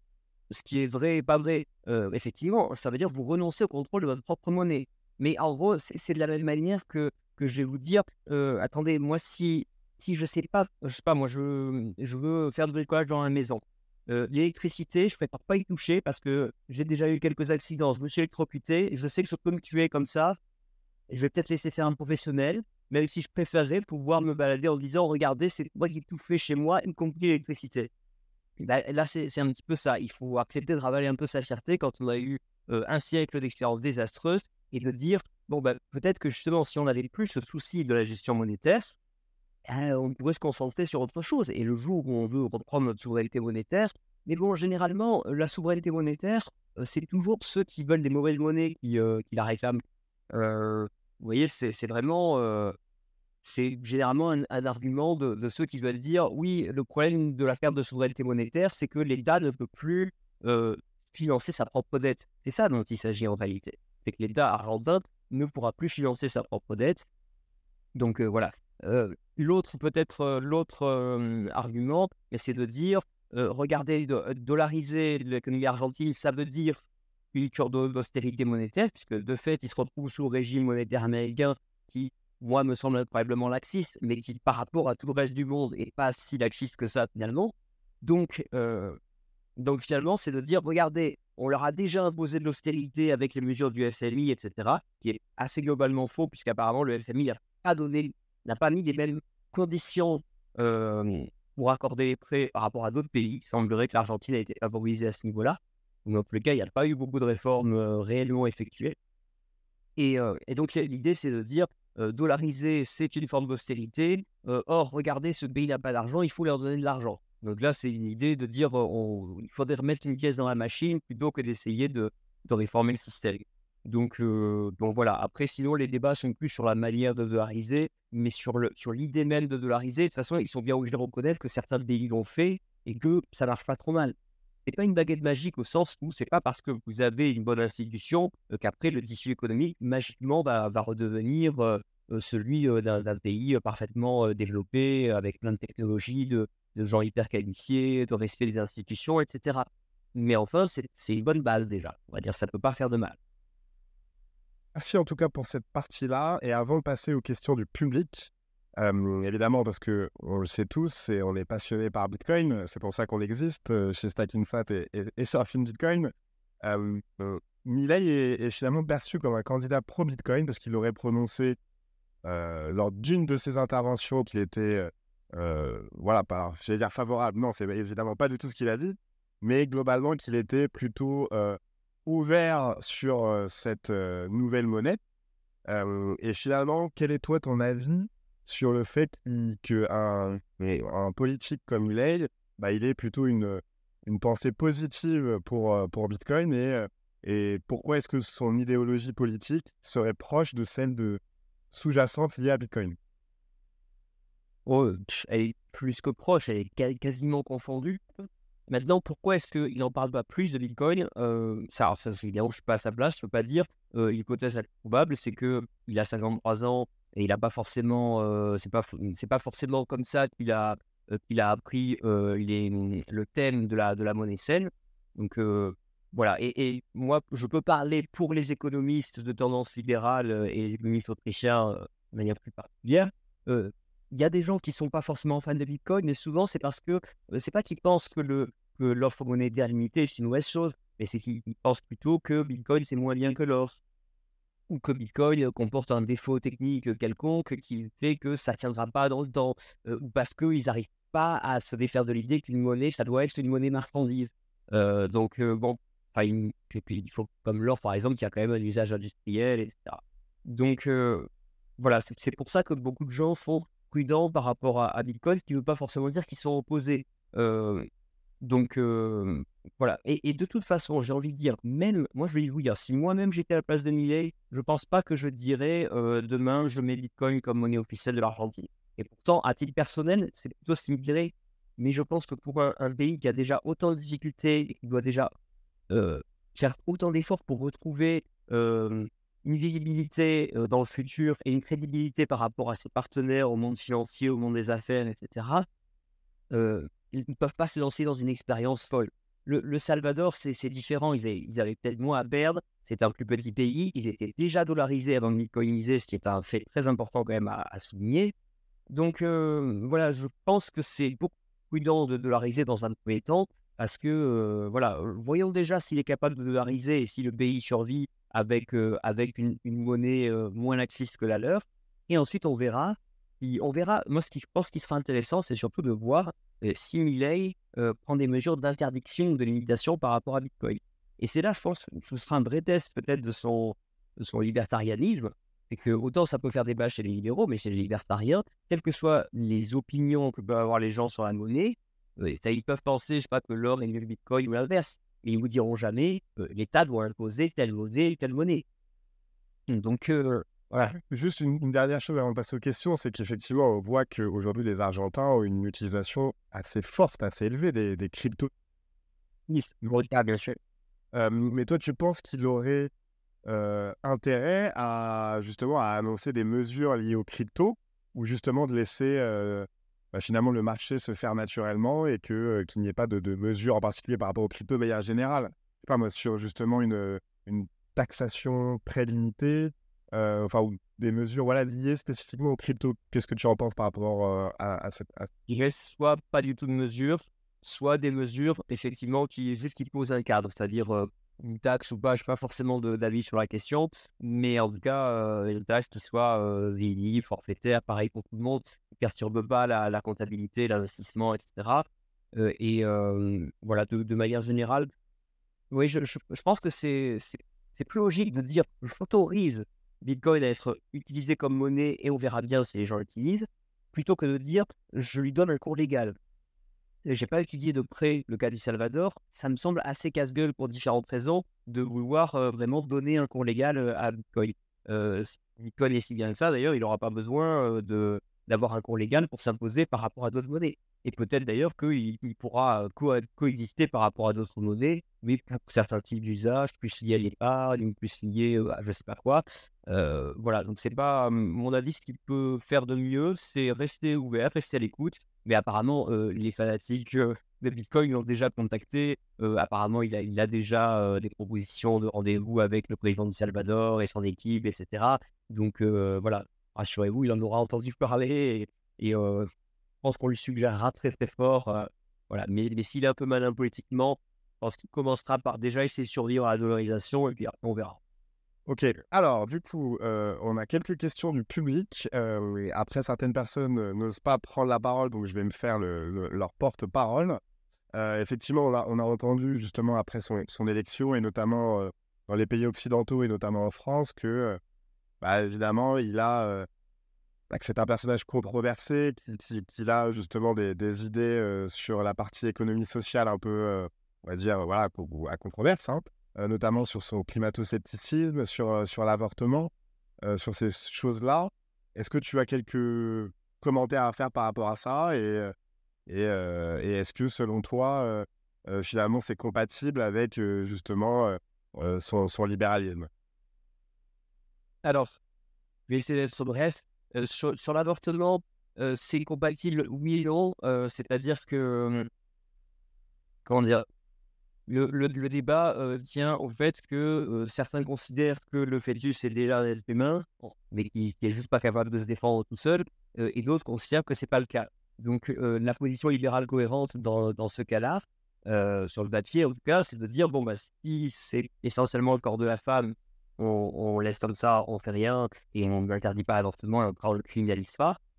Si en revanche, c'est déjà une forme de vie à défendre avec les mêmes droits que la vie au sens plus classique et plus consensuel du terme, à ce moment-là, effectivement, il n'y a pas de raison de ne pas l'interdire et de ne pas le criminaliser.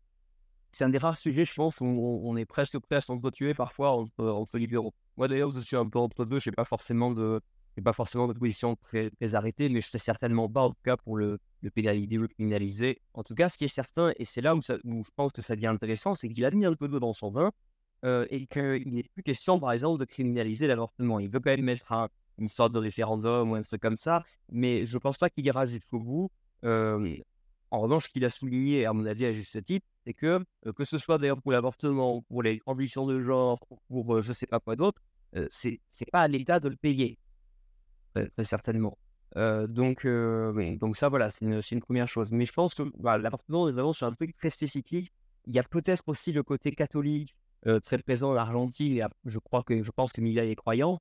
Il y a peut-être ça aussi qui joue dans cette conviction personnelle. Mais après, sur ce point-là, je t'interromps. Si je dis pas de bêtises, il veut faire un référendum de tout. Ah non, bien sûr, il ne veut pas l'imposer. Et de manière plus générale, c'est pas du tout, par exemple, parce que ça, moi, ça m'étonne un peu cette position qu'il a comme ça sur l'avortement et pourquoi il y tient autant, parce que c'est pas du tout comme si c'était qu'on qualifie parfois de libéral conservateur. C'est vraiment, il y a des courants entiers, par exemple, chez les libéraux américains, qui, oui, sont libéraux, très libéraux économiquement, mais qui, quand même, sont très religieux, très conservateurs, et ont quand même des problèmes avec le mariage homosexuel, drogue, avec, je sais pas, certaines formes d'expression culturelle, enfin, que sais-je. C'est pas du tout le cas de Milei, parce que par contre, il est pour la drogue, il est pour le mariage homosexuel, etc. Encore une fois, tant que c'est pas, tant qu'on essaie tant qu'on essaie pas d'en faire une problématique publique, ce qu'il va pas supporter en revanche, c'est que des lobbies pressent pour qu'on enseigne dans les écoles qu'un homme et une femme, ça n'existe pas. C'est ça qui le fait partir dans les tours et où il dit c'est gauchiste de merde, etc. C'est qu'il dit voilà, ne croyez pas que ces gens-là se contentent de faire tolérer leurs valeurs. C'est qu'ils veulent vraiment vous les mettre dans la face. Et c'est vrai, c'est de la même manière, justement, dans une certaine droite, c'est tout aussi vrai, c'est que leurs valeurs conservatrices, ils veulent vous les mettre dans la face et les imposer vraiment dans le cadre de politiques publiques. Ceux, par exemple, qui veulent faire des politiques en faveur de la natalité, des familles, de ceci, cela. Voilà, typiquement, ça, c'est un truc, c'est quelque chose qui, normalement, est personnel et là, devient politique. Donc voilà pour l'avortement. Et sur son climato-scepticisme, en fait, ça me refait penser évidemment à ton débat avec Alexandre Stachenko à Surfing sur décroissance ou sobriété ou ce genre de choses qui sont opposées à la croissance. Quel est toi ton avis justement sur son climato-scepticisme et quelle est finalement sa position? Est-ce que tu peux finalement nous la décrire? Alors, là, je prends mes précautions parce que je ne l'ai pas écouté ou lu suffisamment sur ce thème, mais un peu quand même. Full disclaimer, pour cette émission, j'ai pas mal écouté Milei lui-même ou lu Milei lui-même, justement pour pas répéter des trucs qui ont été dit sur lui et qu'il n'aurait pas dit, etc.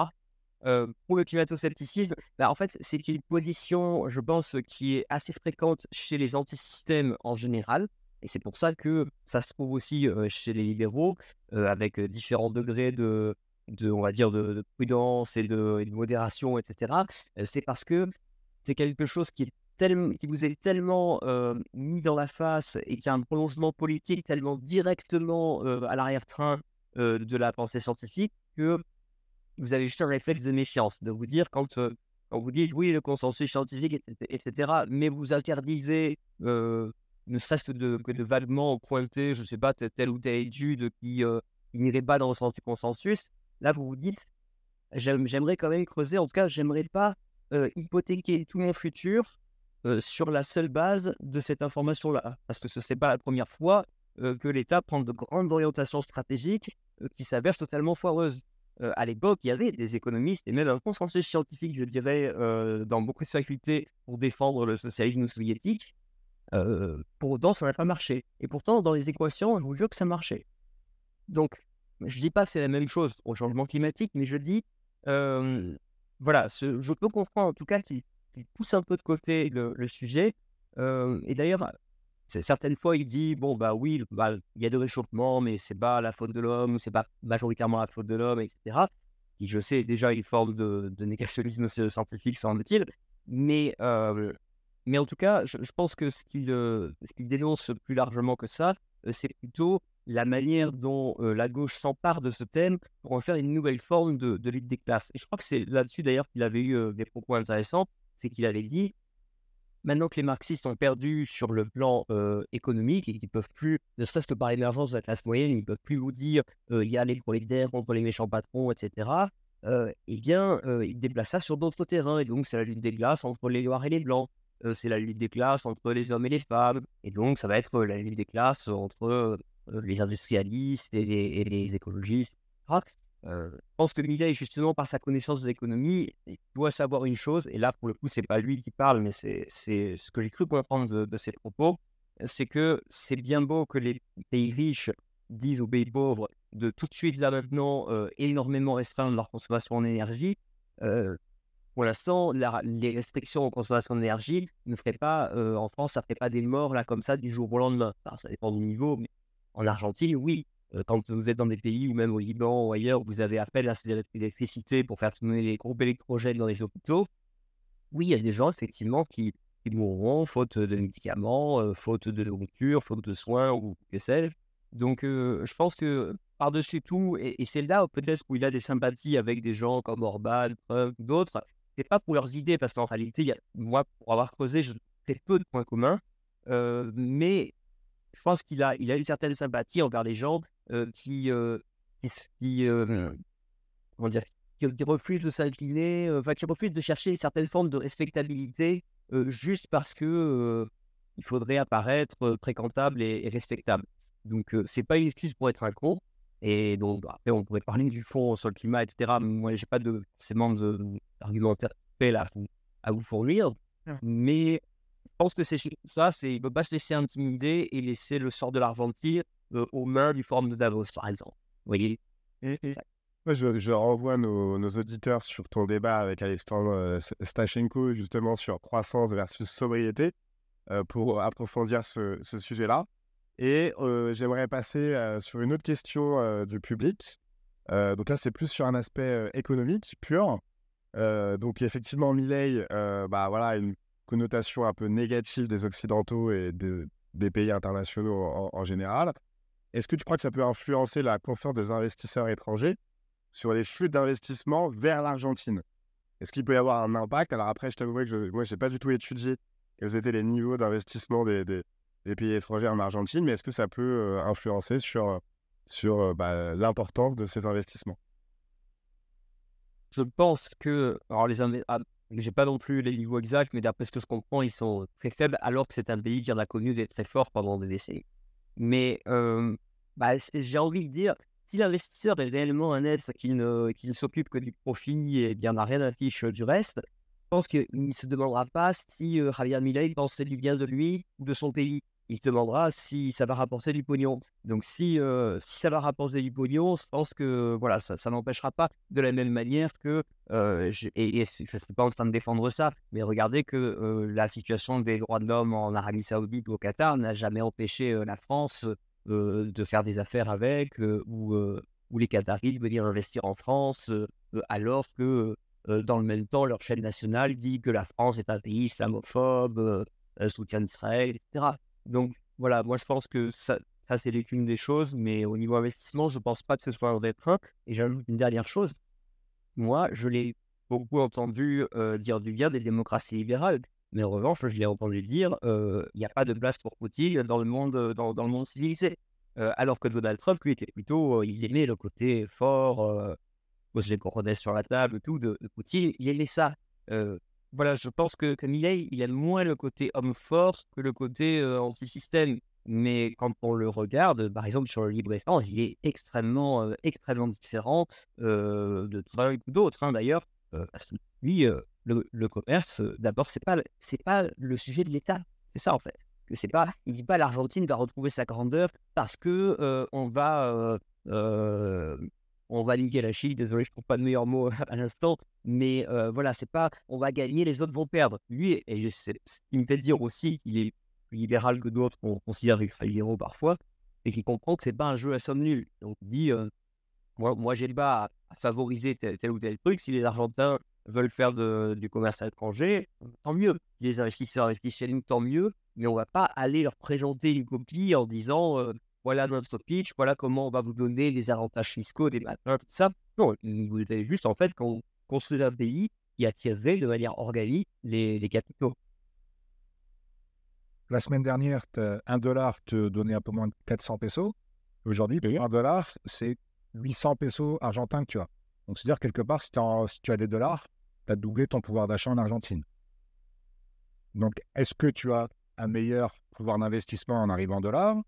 Et aussi, l'autre côté de cette pièce, c'est toi, en tant qu'Argentin, par exemple, si tu achètes ton pétrole en dollars, ton baril de pétrole va te coûter 2 fois plus cher. Donc, en tant qu'Argentin, quel est l'impact de ce taux de change qui a subitement changé du jeu? Je ne répondrai pas de manière définitive au sens où là, je n'ai pas les idées assez claires sur ce sujet-là. Mais j'en reviens à ce que je disais au début. De toute façon, là, tu cites le chiffre de 800. Je crois que sur le marché noir, le taux était de toute façon entre 800 et 1000 dollars à peu près.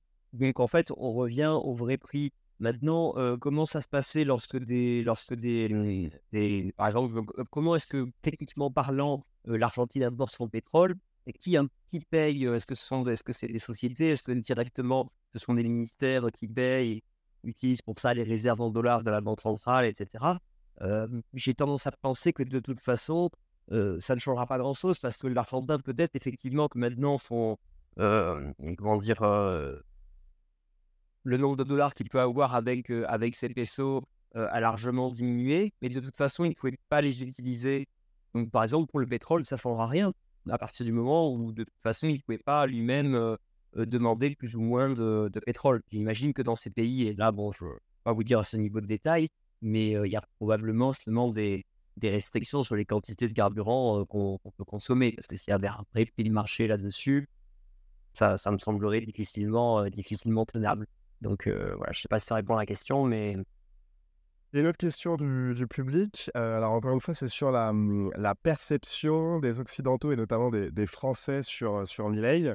Et d'ailleurs, ça me fait repenser à l'article de Nathalie Janson. Effectivement, la perception, encore une fois, de la bien-pensance de certains médias français, c'est que Milei est un dictateur d'extrême droite. Alors, encore une fois, on va renvoyer l'article de Nathalie Janson, mais est-ce que toi, tu veux apporter aussi quelques éléments de réponse par rapport à cette qualification de dictateur d'extrême droite? Qu'en penses-tu? Alors déjà, je passe un amical bonjour à Nathalie Janson, que j'ai vu il y a quelques jours, et qui m'a aidé aussi à préparer sur le fond cette émission. Et j'ai lu sa tribune, effectivement, et je vous conseille d'aller la lire. Non, en effet, moi, aussi loin que je sache, autant que je sache, je vois pas ce qui fait qualifier Milei d'extrême droite, sauf si on estime que tous les gens qui sont contre l'avortement sont d'extrême droite. Mais là, encore une fois, tenez compte du fait qu'on est en Amérique latine. L'avortement, il avait été légalisé en 2020, je crois, en Argentine. Donc, c'est un peu la même chose que si vous prenez l'Irlande ou la Pologne. Il faut tenir compte quand même du contexte culturel. Pour le reste, je pense qu'il y a un peu de fainéantise de la part des médias qui sautent sur la ressemblance entre Milei et Trump dans le style de personnage. Et peut-être, il faut dire aussi, là où Milei prête le flanc à la critique, c'est que lui-même, quand on lui demande s'il a un problème avec Trump, non, au contraire, il dit qu'il aime bien Trump, etc. Mais en réalité, dès qu'on arrive dans des trucs concrets, est-ce que vous êtes d'accord sur ci, sur ça, etc. Ah non. Par contre, par exemple, sur l'immigration, là aussi, totalement différent. Il est pour l'immigration. Quand même un truc, c'est important. Et là encore, ça colle. Je veux dire, l'esprit libéral des États-Unis, dire justement, c'est une nation d'immigrés. Et dans l'immigration, parce que eux n'ont peut-être pas aussi les mêmes problématiques que certains pays européens sur les problèmes culturels avec l'immigration, etc. Mais en tout cas, ils savent très bien que les immigrés, tu les retrouves après dans la Silicon Valley, tu les retrouves dans toutes les industries importantes, à tous les niveaux de l'échelle des salaires, etc. Donc voilà, je pense qu'il sait que c'est probablement un des facteurs de la richesse de l'Argentine à l'époque et pourrait le redevenir. Donc voilà. Maintenant, sur le traitement des médias français aussi, Je pense que tout simplement, il tenait bien compte d'une chose, c'est que pour différentes raisons, et je ne m'étendrai pas sur les raisons, les médias en France penchent très largement à gauche. Et c'est pas forcément qu'ils soient méchants ou que je les considère tous comme des gauchistes, alors qu'ils ne le seraient pas, ils sont tous des gauchistes. Mais en réalité, d'abord, en France, contrairement à d'autres pays, la presse d'information générale et politique, en tout cas la presse écrite, vit essentiellement des subsides de l'État. Déjà, ça peut orienter déjà un peu le discours, ça peut donner un indice. Et puis, les gens qui sortent d'écoles de journalisme, de formation de journalisme en général, là aussi, idéologiquement, peut-être culturellement, sont très à gauche. C'est pas très étonnant. Je veux dire, le journaliste, s'il s'intéresse aussi au monde qui l'entoure et qu'il a envie de couvrir les choses qui lui semblent importantes, c'est aussi parce qu'il y a une forme justement de révolte émotionnelle contre ce qui lui plaît pas dans le monde. Donc, et ça, souvent, la gauche joue pas mal là-dessus, c'est justement s'adresser avant tout aux émotions avant le reste. Et donc, quand vous faites des sondages, et il y en a à chaque élection dans certaines grandes écoles de journalisme, ils font une pause présidentielle, et donc ils organisent une sorte de mini-présidentielle dans leur école ou dans leur fac de journalisme. Et je sais, en tout cas pour 2002 ou 2007, je ne sais plus, et ça s'est reproduit d'autres fois, si le président élu, c'était Besancenot, Mélenchon ou je ne sais pas qui d'autre. Vous voyez, donc, même par rapport au spectre politique de la France en général, le journaliste, c'est une catégorie à part. Donc voilà, je pense que ça explique aussi qu'il y a un peu de paresse et que c'est facile de qualifier l'extrême droite qu'il aime. Voilà, après, pour avoir lu aussi quelques articles à charge contre lui, effectivement, justement, lors des premières mesures qu'il a annoncées, en fait, il y avait évidemment beaucoup de manifestations qui avaient été programmées. Et apparemment, il aurait aussi justement la volonté d'interdire certaines manifestations, ce qui le rend, pour certains journalistes, justement, perçu comme un dictateur. Alors, quel est toi ton avis là-dessus? Est-ce que l'interdiction de manifestation est quelque chose un peu contradictoire par rapport à son libéralisme, finalement? Est-ce que exactement, est-ce que c'est un fait rapporté? Parce que j'avoue, j'ai pas creusé, c'est vraiment le cas. Ouais, là, malheureusement, j'ai plus creusé sur la dévalorisation que sur ce genre de choses, donc je peux pas dire si... moi, je l'ai pas entendu parler d'interdiction de manifester, mais c'est pas impossible. Tout dépend si... je pense que là, prenons le contexte français, pour comparer, on est dans une démocratie libérale, et pourtant, quand vous savez à l'avance que dans les manifestations, les gens ont prévu, par exemple, d'arriver armés et de tuer des gens, ça arrive d'interdire une manifestation. Je pense que c'est toujours un mauvais signal. C'est certainement totalement en contradiction avec une quelconque forme de libéralisme. Mais là, j'ai envie de dire, on est à côté en fait des principes qui sont les siens et qui sont les nôtres en tant que libéraux. La contingence du moment, ça compte quand même. Par exemple, même les meilleures démocraties se mettent en mode dictature quand elles sont en guerre. Regardez, Churchill, par exemple, était un démocrate convaincu, absolu, etc. Mais comme tous les gouvernants, en période de guerre ou en période de troubles civils importants, il se met en mode dictateur. Abraham Lincoln, héros de la guerre civile, qui a ensuite aboli l'esclavage, etc., s'est comporté comme un dictateur pendant la guerre civile. Je pense que moi, j'ai du mal à mesurer en fait quel est le risque de déstabilisation du pouvoir élu démocratiquement. Dans quelle mesure, en gros, est-ce que les gens, les opposants, la jouent, on a perdu dans les urnes, on va gagner dans la rue. Et je pense qu'interdire la manifestation a priori, c'est une très mauvaise chose. Moi, ce que je l'ai entendu dire, et ça me semble une position raisonnable, c'est de dire ils pourront manifester parce que c'est constitutionnel, très bien, ils peuvent dire leur désaccord tant qu'ils veulent. En revanche, s'ils enfreignent la loi, ils paieront les conséquences. Donc, il ne s'agit pas de dire ah oui, mais c'est pas grave si j'ai cassé une vitrine ou si j'ai tabassé un flic parce que j'étais en manif et que je me suis senti très dérangé par votre politique. Donc, sur ce plan-là, et il a dit dans des termes assez fermes, etc. Maintenant, sur les interdictions, je ne peux pas en dire plus que ça, mais puis de toute façon, je vais dire, même avec le meilleur programme et les meilleures intentions du monde, moi, je ne connais pas Javier Milei personnellement. Je ne suis pas non plus forcément rassuré par son côté un peu trop sanguin, on va dire. Voilà, en général, justement, chez les libéraux, on n'aime pas trop les hommes providentiels. On préfère justement quand les choses émanent de régimes parlementaires, de la société civile. Donc, c'est pas Milei tout seul non plus qui va tout d'un coup rendre l'Argentine libérale. Donc, voilà, je ne serai pas tenu responsable de toutes les conneries que pourra faire Milei une fois au pouvoir. Non, mais écoute, merci Pierre. Et on va terminer par une dernière question d'un auditeur. Effectivement, on va revenir un petit peu sur cette dollarisation du pays. Et effectivement, la question de l'auditeur se base sur le fait que potentiellement, il y aura une interdépendance avec les États-Unis en termes de partenariat, développement et perspective, en plus d'une forme de stabilité de l'économie monétaire. Est-ce que tu penses qu'il y a une vraie dépendance et que finalement, la politique monétaire des États-Unis aura une influence réelle sur l'Argentine? Est-ce que c'est peut-être une stratégie aussi de Milei sur justement des partenariats potentiels avec les États-Unis? Voilà. Est-ce qu'il y a aussi une stratégie peut-être sous-jacente qu'on ne voit pas de Milei par rapport à des partenariats potentiels avec...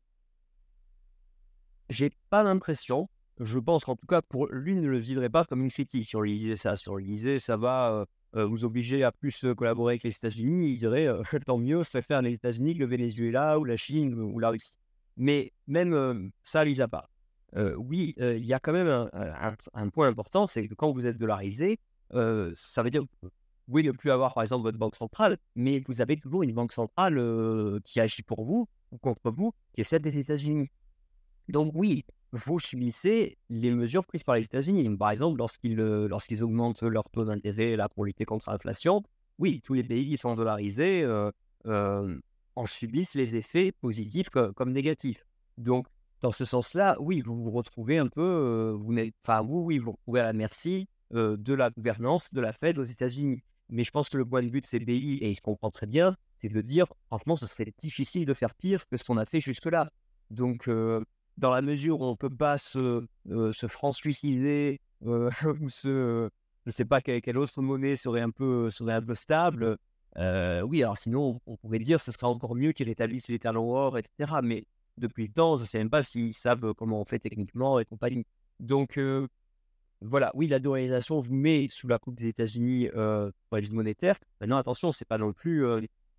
les États-Unis n'ont pas non plus tout d'un coup faire de Milei une marionnette pour autant. Hein, c'est pas comme ça que ça marche. Maintenant, si demain, par exemple, les États-Unis étaient en conflit armé avec l'Argentine ou en désaccord profond sur un point, les États-Unis, ils sont pas très libéraux dès qu'ils le veulent, n'hésiteraient pas à recourir à la menace justement, à utiliser plus exactement le pouvoir, le levier qu'ils ont sur le dollar pour faire craquer des pays qui dépendent du dollar. Et donc là, ça peut être par exemple par le fait que les banques argentines qui manipulé du dollar pourraient être mises à l'écart et sous sanction par rapport aux autres banques internationales qui utilisent du dollar, ou tout simplement que la banque centrale s'il reste une banque centrale d'Argentine ou les banques commerciales en Argentine ne pourraient plus, par exemple, se procurer, à pas avoir un compte à la Fed et se procurer des liquidités, du cash vraiment auprès de la Fed.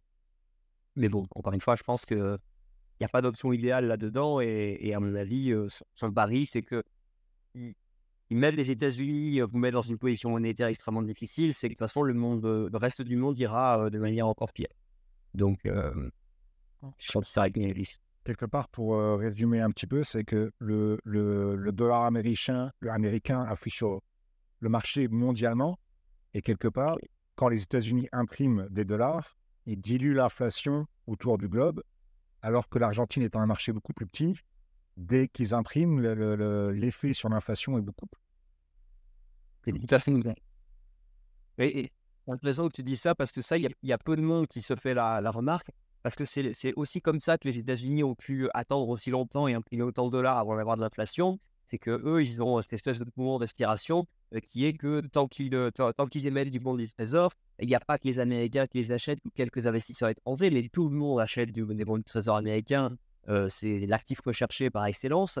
Et du fait qu'il y a autant de pays dollarisés de fait ou de commerce international qui se fait en dollars, effectivement, voilà, pour en revenir à un truc, par exemple, sur lequel je suis en désaccord profond avec Milton Friedman, avec la modestie qui s'impose, c'était sur les questions de balance commerciale. Que Friedman disait, non seulement c'est pas grave d'avoir un déficit commercial, mais en plus, regardez, c'est très bien d'avoir un déficit commercial, parce que de toute façon, on émet des dollars et ensuite, les gens ne pourront que les réinvestir chez nous, etc. En réalité, enfin comment dire, vous pourriez pas avoir un déficit commercial aussi longtemps si les gens ne gardaient pas les dollars pour autre chose que pour acheter des trucs chez vous.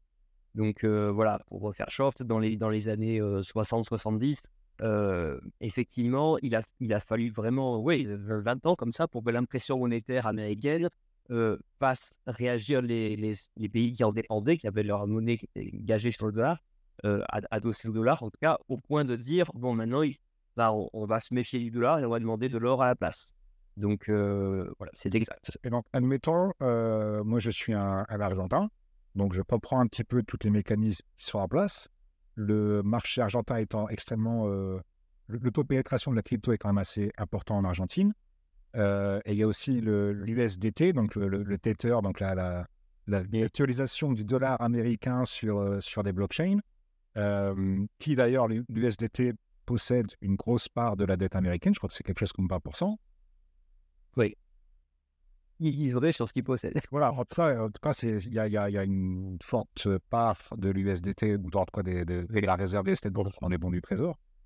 Moi, en tant qu'Argentin, j'aurais tout intérêt à convertir au maximum de monnaie en USDT. Comme ça, je ne dépends pas des banques et je peux utiliser mes USDT de façon un peu plus libre que si je passais par un système bancaire.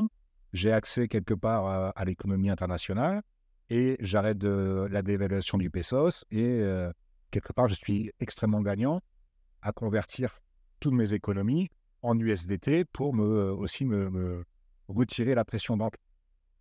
Ouais, techniquement, oui, mais pour eux, je pense que si on tient compte de la complexité quand même de manier les cryptos pour l'argentin moyen et le fait que USDT, est-ce qu'il peut vraiment plus faire confiance à Tether et toute la nébuleuse autour que au bon vieux dollar, le greenback américain avec tous les défauts qu'il a? Je suis pas sûr. Même à titre personnel, si on me disait ouais, on te donne telle somme, mais tu dois la garder pendant 20 ans en dollars ou en USDT, j'hésiterais. Parce que quel est d'ailleurs le taux de bancarisation en Argentine? En fait, le gros problème, donc c'est très... Pas répondre là-dessus, mais je sais qu'en tout cas, l'épargne argentine, clairement, ne se fait pas en pesos et elle se fait même pas à la banque. Elle se fait vraiment en billets dollars dans les tiroirs, sous les matelas, etc. Donc, c'est vraiment le truc à l'ancienne. Et bon, vous avez peut-être vu les images de documentaire. Et quand je disais il y a un marché noir du dollar, c'est vraiment, enfin, c'est comme il y a vraiment des petites salles obscures où le mec va et vous compte les billets en pesos et vous dit voilà ce que je te propose comme taux de change. Et forcément, comme c'est du marché noir, que c'est interdit, le mec prend des risques, etc. Forcément, qui vous fait un taux plus élevé, non seulement que le taux officiel en Argentine, mais même que le taux que vous trouveriez si le marché était libre. Et d'ailleurs, pour conclure sur la dollarisation, certains économistes apparemment disent qu'il serait bien pour trouver le bon taux de conversion, c'est de libéraliser pendant quelques temps le marché d'échange entre le peso et le dollar, en tout cas plus que maintenant, et attendre de voir un peu ce que dit le marché pour dire voilà à peu près où on se situerait et au moment de vraiment de figer le cours et de dire voilà à quel moment on fait le switch entre les deux. Eh bien, écoute, Pierre, merci pour cette dernière réponse. Je pense que c'est ce qui achève ce premier numéro du rendez-vous des stackers sur ce thème passionnant du décryptage du programme économique de Javier Milei. Eh bien, écoute, je te propose peut-être de revenir dans un an ou peut-être un premier bilan justement du programme économique de Javier Milei pour voir si finalement ce qu'il a promis finalement va dans le sens de sa volonté de sauver l'Argentine, hein, parce qu'encore une fois, le pays est dans une situation un peu catastrophique. Et Javier Milei apporte un espoir à sa population, et est-ce que finalement ces promesses vont se transformer en réalité? Et la grosse question, puisque Oui, forcément pour eux. c'est est-ce qu'ils vont suivre les traces du Salvador, qui, il y a encore quelques années, était un petit peu dans une situation un peu identique à l'Argentine. Et donc voilà, on a hâte. Ils vont vouloir faire le seul propre. Parce qu'eux, ils ont des institutions, une population éduquée, un pays plus grand, etc. Ils ont vraiment de meilleures chances encore que le Salvador. Et ils n'ont pas, en plus, le problème de la guerre des gangs qui oblige notre allié nucléaire à être un peu moins démocrate et à être le dictateur le plus cool du monde. Voilà. Bon, Milei, en tout cas, je ne sais pas s'il veut être un dictateur, mais il ne se dit pas dictateur, ça c'est sûr. En tout cas, ouais, c'est vrai que l'Argentine était parmi les 15 pays les plus riches au monde. Oui. Il y a encore quelques décennies. Donc, à voir comment tout ça va évoluer. Enfin, merci beaucoup à tous les stackers qui ont participé. Moi, c'est Joss, comme tu veux être moi, et merci à tous les stackers. N'hésitez pas à me retrouver soit sur conso.org ou soit sur Twitter, sur LinkedIn également. Je suis actif. Et donc, voilà, si vous voulez suivre un petit peu ce que j'ai écrit, il faudra que je mette à jour prochainement mon site parce que tous les derniers trucs que j'ai écrits sur Bitcoin, je les ai pas encore mis. Même ma participation à Surfing Bitcoin n'est pas encore relayée sur mon site perso. Donc voilà, j'essaierai de bien repackager ça. Mais déjà, suivez-moi sur Twitter et LinkedIn et n'hésitez pas à venir me dire bonjour en NP. C'est toujours plaisir. Est-ce que tu pourras mettre un petit message dans le channel Discord avec des liens, Des liens, les stackers peuvent trouver, suivre un peu tout ce que fait. C'est clair qu'il faut rappeler rapidement, c'est-à-dire que ces rendez-vous donc, sont mensuels. On réserve l'exclusivité à nos stackers pour justement maximiser l'interaction avec nos invités. Mais ce podcast sera bien sûr publié dans quelques jours où n'importe qui pourra évidemment réagir. Et dernière chose, je crois que tu as aussi toi-même un podcast sur ce même sujet qui devrait sortir début 2024. Voilà, je ne sais pas si tu veux en dire un mot. Oui, peut-être. Effectivement, moi, une grosse partie de ma contribution à Contre-Point consiste à animer le podcast. Donc, voilà, dans n'importe quelle application de podcast, vous tapez Contre-Point avec un S, plus loin un podcast, et vous devriez tomber sur notre logo là, qui est un C avec des petites ondes comme ça. Abonnez-vous et à ce moment-là, parce qu'il y a plein de contenus, donc il y aura celui avec Nathalie Janson qui pourrait sortir début 2024 où on reparlera justement des aspects techniques de la dollarisation, etc. Donc n'hésitez pas, en fait, on a parlé de choses un peu différentes aussi avec elle, donc c'est assez complémentaire, je pense, de ce qu'on aura fait ce soir. Et puis, si vous regardez dans les archives, j'ai pas mal d'émissions où on a traité des thèmes économiques comme ça, qui sont assez raccords finalement. Déjà, j'ai traité au moins 2 ou 3 fois du Bitcoin, dont une fois avec Yorick de Mombi. Et puis voilà, bon, je pense que vous trouvez peut-être des choses intéressantes. Donc, et on accepte d'ailleurs les cryptos pour le financement du journal. On ne dit que des dons des donateurs. Donc, nous aussi, on a une petite collecte de fonds. Et on accepte les cryptos. Donc, je vous mettrai le lien qui va bien. Les données quelques sas. En BTC, Aucune subvention de l'État ou du gouvernement. Vous êtes totalement financé par les dons. Absolument, oui, on accepte aucune subvention. On est une association à but non lucratif qui est assez amusante pour des pro-capitalisme, etc. Mais oui, effectivement, c'est une œuvre à but non lucratif. Voilà. Et merci beaucoup. Et puis, Je vais mettre dans le chat quand même, hein, je mets mon Twitter et puis je vais mettre les 2 autres liens que je vais mettre et ensuite je me déconnecterai. Je vous salue et merci encore Pierre et on se retrouve très bientôt parce qu'en fait on a un nouveau numéro du rendez-vous des stackers qui va arriver un peu plus vite que prévu et je n'en dis pas plus pour l'instant mais on a une petite surprise pour le numéro 2 du rendez-vous des stackers. À très vite. Merci beaucoup.